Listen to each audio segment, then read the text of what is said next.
grazie per essere qui con noi in questo 3 luglio 2021, un 3 luglio che ha molti significati. Siamo ritornati quasi liberi da quella che è stata un periodo storico della nostra vita. Per noi comunità di Rosolina, ma per tutta la comunità della nostra nazione, diventa un momento importante per dire un grazie ad Angelo Vassallo, per dire un grazie ai fratelli che da sempre, io ho conosciuto personalmente Dario, hanno creato la fondazione e hanno creato tutto quello che è il dire no a questo sistema. E da anni stiamo seguendo questa vicenda con trepidazione, perché è giusto fare giustizia verso una persona che come ufficiale dello Stato ha perso la propria vita per cercare di non far infiltrare la criminalità mafiosa nel proprio territorio.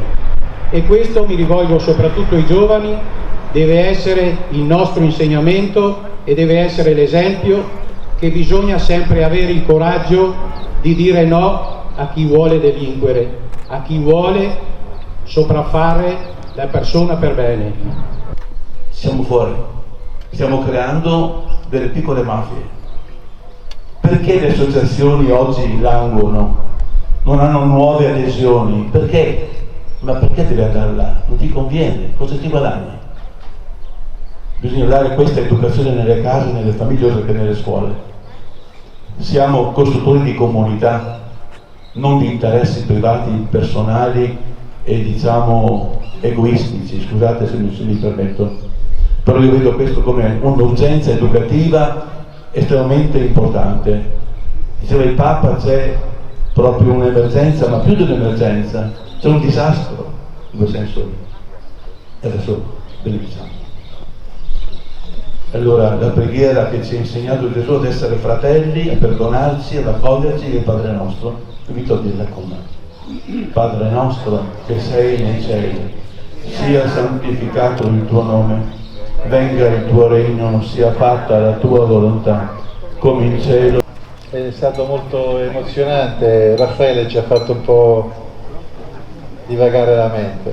Allora in questo momento penso che ci sono dei temi importanti. Prima di tutto il tema più importante è lo Stato.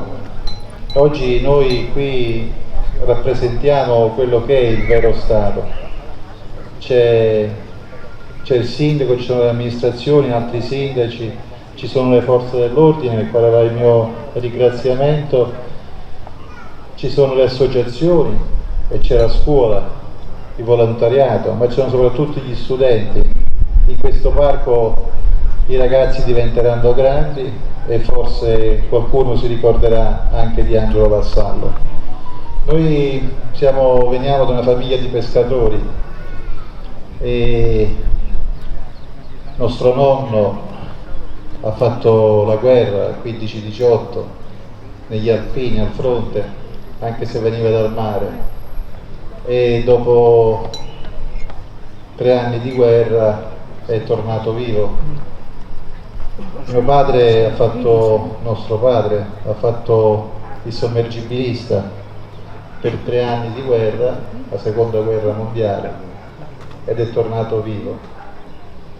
Angelo faceva il sindaco ed è morto, ammazzato in tempo di pace, perché in questa faccenda è ben chiarire il rapporto di rispetto che c'è tra noi familiare, la fondazione e le istituzioni. Anche se qualcuno si è sporcato le mani vivendo nelle istituzioni, sono uomini, ma non è lo Stato. Lo Stato siamo noi. Oggi qui è lo Stato, c'è il viceprefetto, ma oggi avete avuto la dimostrazione che questa storia continua. Chi voleva far passare Angelo per un camorrista, perché c'è stato anche questo, ha sbagliato a fare i conti. Angelo è diventato un'icona, un punto di riferimento per tutti i sindaci italiani e oltre. Basti pensare che ultimamente in Albania sono stati piantati più di 1000 alberi per un bosco dedicato ad Angelo Vassà.